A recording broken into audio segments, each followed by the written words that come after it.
The title for the lesson this afternoon is What Egypt Has to Offer. We're going to take our reading from Hebrews, the 11th chapter, verses 23 to 29. Hebrews chapter 11, verses 23 to 29.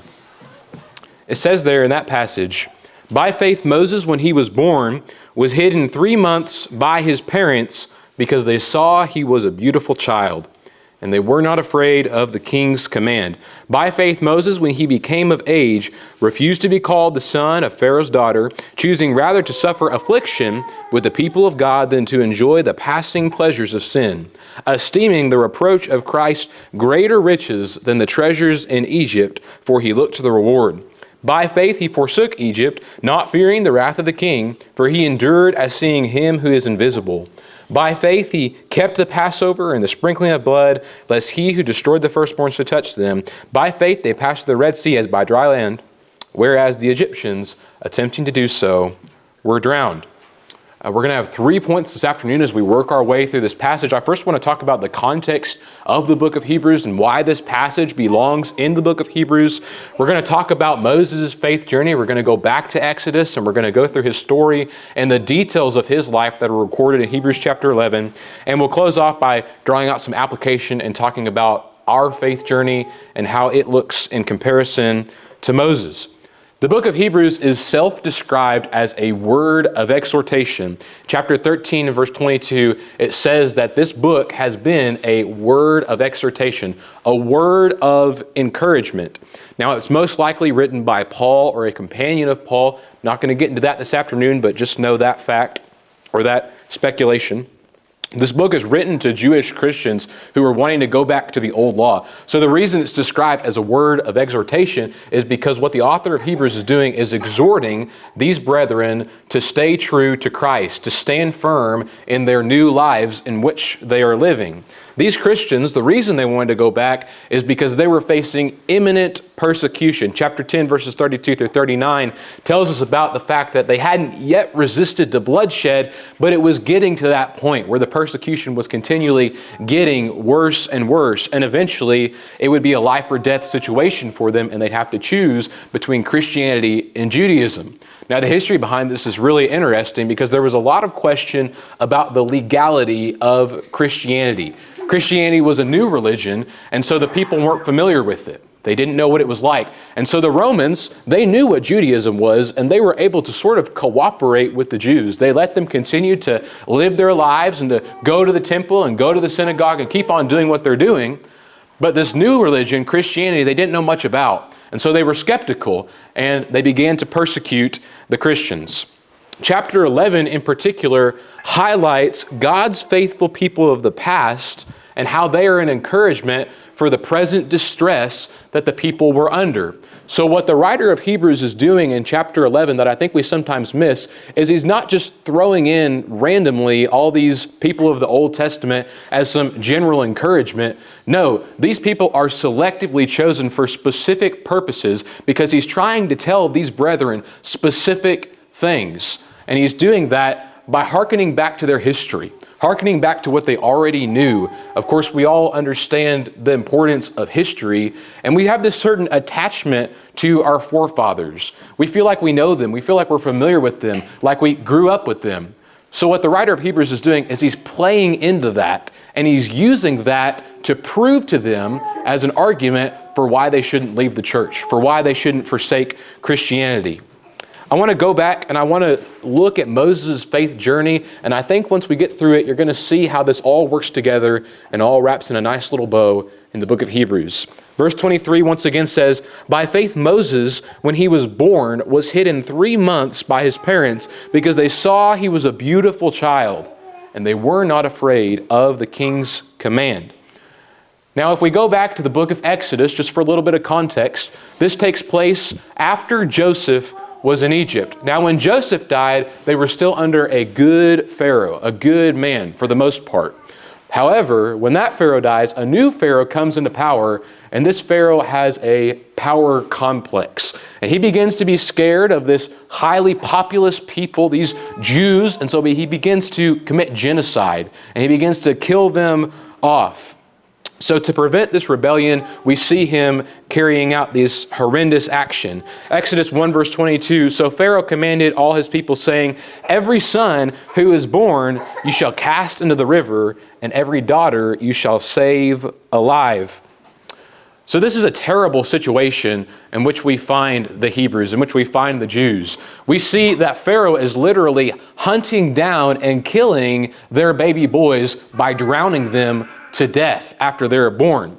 However, not just Moses' parents, but the midwives of Israel, they fight against this, and they fight for these babies, and they start doing their uttermost to protect them and keep them from being drowned. And Moses' parents in particular, we find out in chapter 2, verses 1 and 2 of Exodus, that they see this is a beautiful child, and out of faith, they defy the king's command, and they hide him away for 3 months.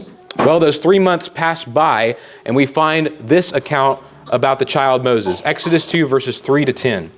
Exodus 2, verses 3 to 10. But when she could no longer hide him, she took an ark of bulrushes for him, dabbed it with asphalt and pitch, put the child in it, and laid it in the reeds by the river's bank. And his sister stood afar off to know what would be done to him. Then the daughter of Pharaoh came down to bathe at the river, and her maidens walked along the riverside. And when she saw the ark among the reeds, she sent her maid to get it. And when she opened it, she saw the child, and behold, the baby wept. So she had compassion on him and said, this is one of the Hebrews' children. Then his sister said to Pharaoh's daughter, shall I go and call a nurse for you from the Hebrew women, that she may nurse the child for you? And Pharaoh's daughter said to her, go. So the maiden went and called the child's mother. Then Pharaoh's daughter said to her, take this child away and nurse him for me, and I will give you your wages. So the woman took the child and nursed him. And the child grew, and she brought him to Pharaoh's daughter, and he became her son. So she called his name Moses, saying, because I drew him out of the water. Once again here, we see this tremendous amount of faith and courage shown by Moses' parents. We see that they faithfully defy the king's command, that they hide away their baby boy for 3 months. And after that, they take a leap of faith, so to say, and they go and they create this little basket, and they send him down the river, no doubt praying every prayer they could think of, begging God that some kind soul would take compassion on this Hebrew child and protect him from being killed by Pharaoh.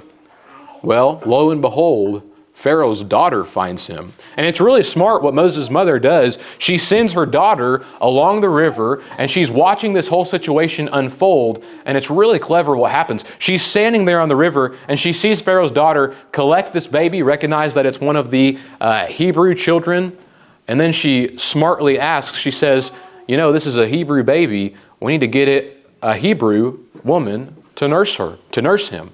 And so Moses' sister goes back to the mother, says, we found a solution, and his mother is able to end up nursing her son. What a tremendous blessing that she was still able to maintain the dignity of being able to nurse her own son, all because she took that leap of faith. She didn't know what was going to happen, but she went ahead and she took that act of faith. She leaped out, and God provided. God protected her child when no one else would. Moses' mother is able to raise him for a short amount of time, and before long, they have to take him back to Pharaoh's daughter. Moses there is raised in the house of Pharaoh's daughter. Verses 24 to 26, by faith Moses, when he became of age, refused to be called the son of Pharaoh's daughter, choosing rather to suffer affliction with the people of God than to enjoy the passing pleasures of sin, esteeming the reproach of Christ greater riches than the treasures in Egypt, for he looked to the reward. Now we can speculate and we can wonder about what it was like to be in Pharaoh's house, what it was like to be the grandson to the king. Now I think about this concept or this idea that he wasn't Pharaoh's son, he was Pharaoh's daughter's son, so he was Pharaoh's grandson. You know, we talk about kids being spoiled, but really it's the grandkids that are spoiled. So Moses not only got all the blessings and all the riches of Egypt, his grandpa was the king. Can you imagine what it was like? Well, we don't have to imagine. Acts 7 verses 21 to 23. But when he was set out, Pharaoh's daughter took him away and brought him up as her own son. And Moses was learned in all the wisdom of the Egyptians and was mighty in words and deeds. I want you to think about this for a second. Moses received the best education that the world could offer. Moses received the most money that the world could offer. All the pomp and circumstance that anybody can imagine. He was raised as royalty from a slave who was destined to die a brutal death as a baby to now being the grandson of the king. Moses is raised among royalty, and he truly does receive the best that Egypt had to offer. Acts 7 verse 23, now when he was 40 years old, it came into his heart to visit his brethren, the children of Israel. Now, I do want to clear up something that's a bit of a misconception. I love the movie The Ten Commandments. I think it's a great movie. If you haven't seen it, it's a historic movie. You should go watch it. It's a good movie. But in that movie and other films about Moses, they kind of make it seem like Moses doesn't know he's a Jew, like he's sort of oblivious to the fact. I don't really think that was the case. I think Moses was well aware of who he was, that he was a Hebrew. And so he's aware of his own heritage, but nevertheless, he makes the choice. It's not a surprise. It's his own decision. He makes the choice when he's 40 years old to go and visit his people. We read this in chapter 2 of Exodus, verses 11 through 15. Now it came to pass in those days when Moses was grown that he went out to his brethren and looked at their burdens, and he saw an Egyptian beating a Hebrew, one of his brethren. So he looked this way and that way, and when he saw no one, he killed the Egyptian and hid him in the sand. And when he went out the second day, behold, 2 Hebrew men were fighting, and he said to the one who did the wrong, why are you striking your companion? Then he said, who made you a prince and a judge over us? Do you intend to kill me as you killed the Egyptian? So Moses feared and said, surely this thing is known. When Pharaoh heard of this matter, he sought to kill Moses, but Moses fled from the face of Pharaoh and dwelt in the land of Midian, and he sat down by a well. Moses gets into quite the pickle when he decides to go out and to see his brethren. He comes of age and he realizes that the way he was raised, that the world in which he was brought up in wasn't what he thought it was. He sees one of his own brethren, a Hebrew, being beaten brutally by an Egyptian, and he's deeply disturbed by what he sees, so much so that he kills him, murders him, and hides him in the sand. Now the next day, he comes out and he finds out, even though he didn't think anybody was watching, that at least somebody saw what he had done. What a great lesson for us. When we think nobody's watching, somebody is always watching.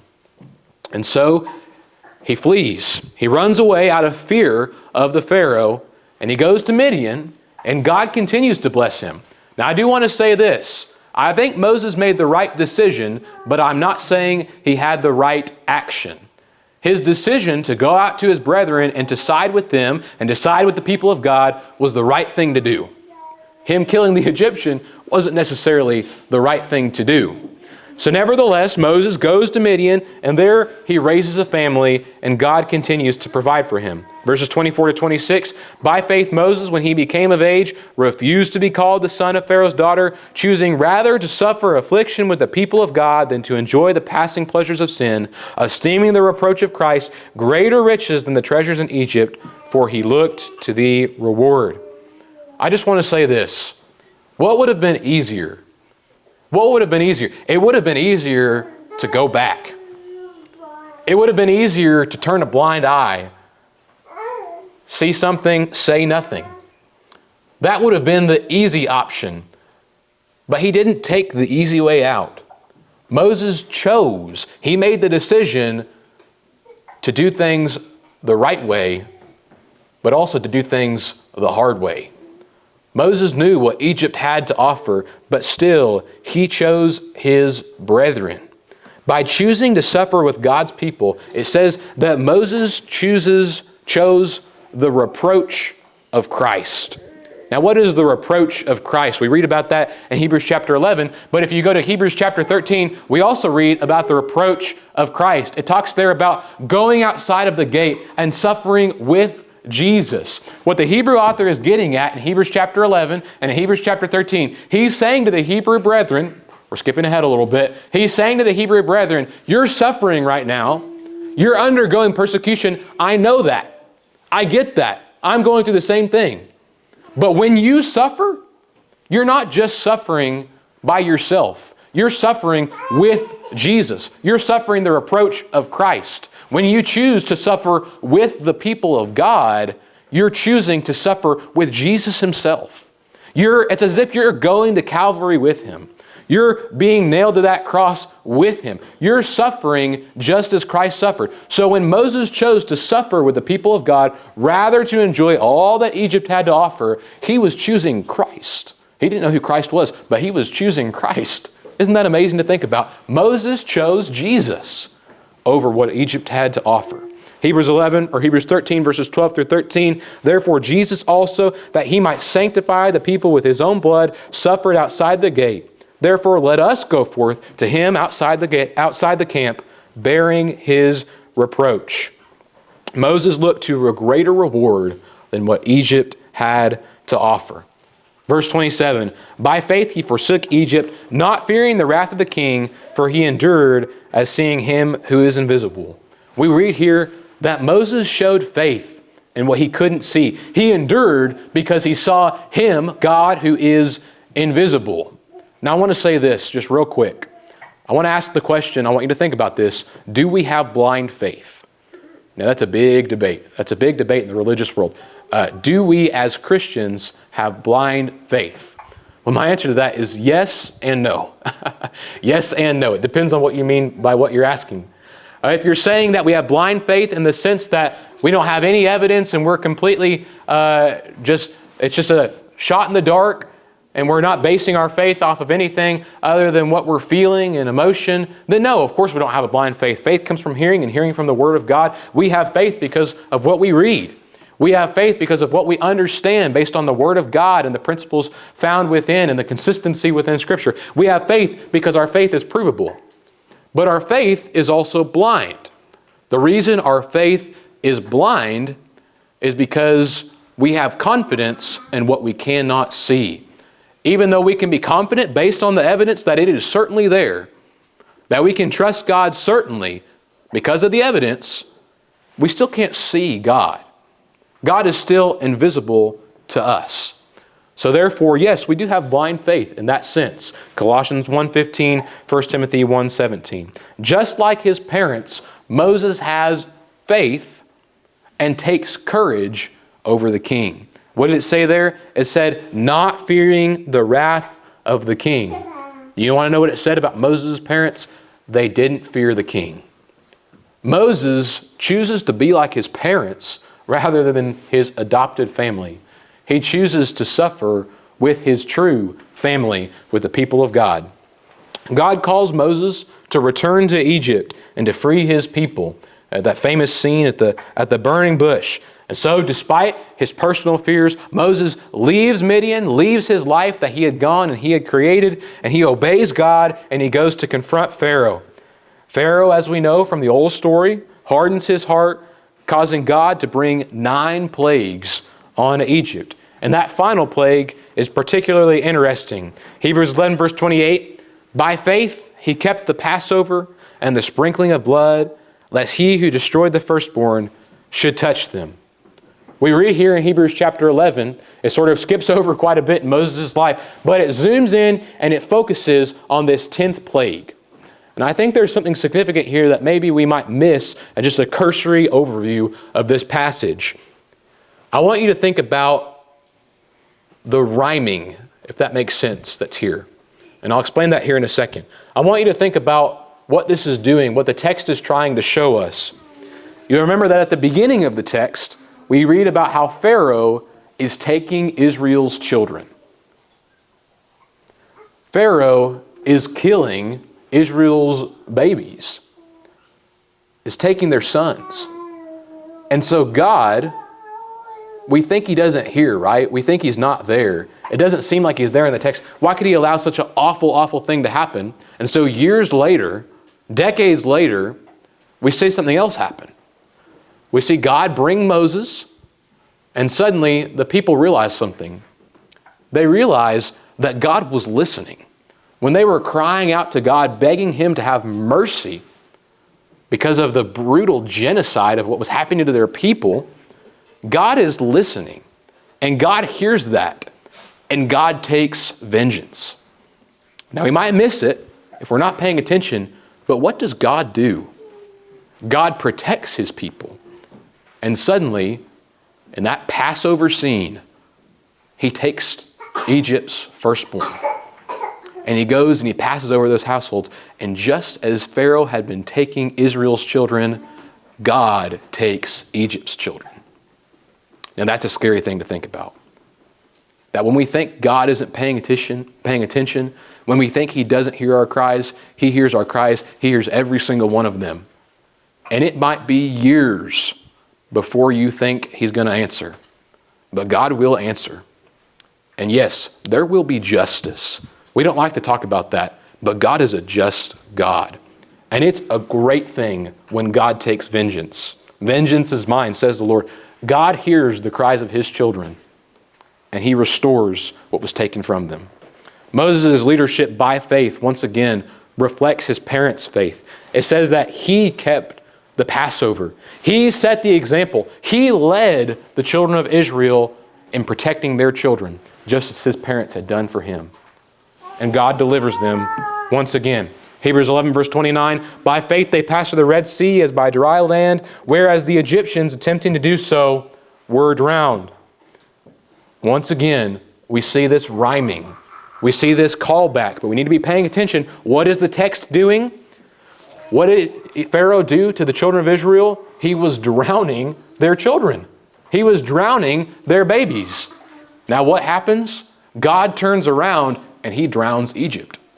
He uses water to destroy them, just as they were trying to use water to destroy Israel. God hears his people. Just as God used water to deliver Moses in the river, what is he doing once again? He's delivering his people with water. God is using water to destroy, and God is using water to deliver. So we see this brilliant passage, and there's so many details that we could go over and that we could talk about. And frankly, we don't have time. But I just want to point out a few things that I think are really significant about this passage. First of all, Moses' parents chose life. Despite the king's commands, his parents chose to protect their son, and God provided. I don't want to get into abortion or anything about that this afternoon. We could have a whole conversation about that. But certainly I think this is a great example for us in the country and the time in which we are living, that when we choose life, when we choose to defy the king's command, and when we choose God and we choose his side, God provides. God takes care of us. God delivers. God hears us when we cry out to him. No matter the case, no matter what we're talking about, choose life. Choose God every time, because God always delivers. Maybe not in the way we're expecting, but God always takes care of us. And the Hebrew audience certainly needed this message about their choices. The Hebrew audience would need to choose Christ over the rulers of this world. They would have to defy the king's command, and they would have to side with Christ over Judaism, over the old law. God provides for us when we show faith. When we show faith. Faith is an action. Faith is something we do. Faithfulness. That's what faith is. We have to show that same faith. Acts 5, verse 29, we ought to obey God rather than men. Number 2, Moses chose suffering over sin. Moses chose suffering over sin. Moses recognized that what Egypt offered was nothing in comparison to what God's people could offer, to what being a child of God was. Moses recognized, first of all, this world is passing away. It talks there about the passing pleasures of sin. Moses recognized that the things of this life, the things that Egypt was trying to give him, the best education, the best status, all the riches in the world, they're going to pass away. 1 John chapter 2, verses 15 through 17 talks about how the lust of the flesh, the lust of the eyes, and the pride of life, they're nothing. They're nothing because they're temporary. But the things that are eternal, the things that Moses saw, the things that Moses had faith in, they last forever. They never cease. They never go away. Number 2, Moses denied himself. Moses chose to suffer with God than to continue in his sin. Moses denied himself. It is our duty as Christians to deny ourselves, to die to our own pride and ego, and to stand up, take our cross, and follow Christ. It's our job, it's our duty, it's our responsibility to deny ourselves. Moses chose heavenly reward over earthly treasure. Matthew 6, verses 19 through 21, lay up treasures where? In heaven. Treasures in heaven. Not treasures in Egypt, not treasures in this life, treasures in heaven. Number 3, the Hebrew audience needed to take their stand of faith with Christ, just like Moses did. Faith, once again, it's about trusting in what we cannot see. We can read that in Hebrews chapter 11, verses 1 and 2, which describes faith there. And so when we think about faith and we think about suffering, I think it's important to notice sin is temporary, but we have faith that the suffering in this life is also temporary. Why? Because it leads to eternal reward. When we choose to suffer with the people of God, we are choosing to suffer with Christ, and therefore we are pushing toward our heavenly reward. 2 Corinthians 4, verses 16 through 18. My favorite verse in all of the scriptures is found in Hebrews chapter 13 and verse 14. And I think it describes exactly what Moses was going through. It says there, "For here we have no continuing city, but we seek the one to come." The things that continue here won't continue forever. You know, someday this building is going to fall down or burn down or be swept away. I don't know when that is, but eventually that will happen. If the world continues on to march forward for hundreds of years to come, eventually the United States of America will dissolve and will go away. That's just a fact of life. That happens to all nations. The things that we hold so precious and dear in this life, in the grand scheme of eternity, are nothing but a grain of sand. Nothing but a grain of sand. We don't have anything that continues in this life. And that is sad. That's sad to think about. But when you see families that are torn apart because of horrible things that people do to one another, you begin to realize at the end of the day, mankind is always going to be unfaithful. That's not something that goes away. That's the eternal problem, that we're not consistent, right? We've all seen that happen. We recognize that people mess up. But the things that are not of this world, the things that are heavenly, heaven itself, that's continuing. That's eternal. Why? Because God never changes. God stays the same. He's the same today, He's the same yesterday, and He is the same tomorrow and forever.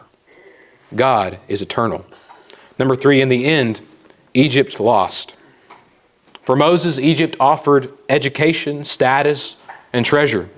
For the Hebrew audience, turning back to the law offered peace, safety, and freedom from persecution. My question to you today, what does sin offer you? Because you know what? It might offer you education. It might offer you status. It might offer you treasure. Sin might offer you peace in this life. It might offer you safety. And it might even offer you freedom. But in the end, do you know what Egypt really offered? It offered death. That's what Egypt ultimately had to offer. I want to revisit it here for a second. Create this mental image with me. Moses is walking away for the final time from Egypt, marching with the children of Israel. And he's going back, and he crosses the Red Sea, and he turns around. And he sees what's behind him. And he looks for one final time before he enters the wilderness. And what does he see? Pharaoh's army racing across the ground. And suddenly, the waves fall in. The last of the children of Israel put their foot on dry land. And suddenly, it dissolves. In Egypt, all those things that he thought he was offered before is suddenly at the bottom of the Red Sea. That's what sin is. And that's the ugly reality, an ugly picture of what sin does. Sure, before when they were riding on their chariots, they were great, they were mighty, they had everything in the world. But in the end, where were they? They were at the bottom of the sea. They were dead. Because that's what sin does. At the end of the day, what happens? Sin dies. It offers death. Romans 6, verse 23. Finally, this afternoon, God delivers with water. 1 Corinthians 10, verses 1 and 2, "Moreover, brethren, I do not want you to be unaware that all our fathers were under the cloud, all passed through the sea, and all were baptized into Moses in the cloud and in the sea." Once again, we see that water destroys and water delivers. And for us today, that's what baptism is. 1 Peter 3:21, "There is also an antitype which now saves us, baptism, not the removal of the filth of the flesh, but the answer of a good conscience toward God through the resurrection of Jesus Christ." Water is God's tool for redemption. We see that all throughout the Old Testament, that time and time again, what does God use to destroy his enemies? Water. What does God use to save his people? Water. When we are buried in baptism, God washes away our sins, and he destroys Egypt, so to say. He destroys the things of this world. But what comes out of that water is his child, delivered and safe. Jim Elliot was inspired from an early age by the examples of Christian missionaries. Resolved to commit his life to evangelism and international mission work, Elliot attended Wheaton College to study linguistics. It was there he would meet Elizabeth Howard, the woman who would later become his wife. Partners in ministry, Jim and Elizabeth traveled into the Ecuadorian jungle. On January 8, 1956, while attempting to make contact with the people of the Wadani tribe, Jim and 4 other missionaries were speared to death, slain by those they came to minister to. Elliot's most famous words were also written in a journal on October 28, 1949. They represent the great paradigm of the Christian faith and the hope of the gospel. Those words were, "He is no fool who gives what he cannot keep to gain what he cannot lose." He is no fool who gives what he cannot keep to gain what he cannot lose. Now, I don't hold up this man as a perfect man by any means, or even a Christian. I just want to say what a tremendous example that this man, Jim Elliot, went where nobody else would go. He knew the risk, and he took the risk, and he was killed for that risk. And his mindset was this, that he would give what he knew he couldn't keep, this life, to gain what he couldn't lose, because he saw something better. Once again, I'm not saying he was all these things, but what a tremendous example for us, that is our mindset, that we are like Moses, willing to give away the things of this world, treasure, education, status, whatever it be, knowing that we have something eternal waiting for us because we're a child of God.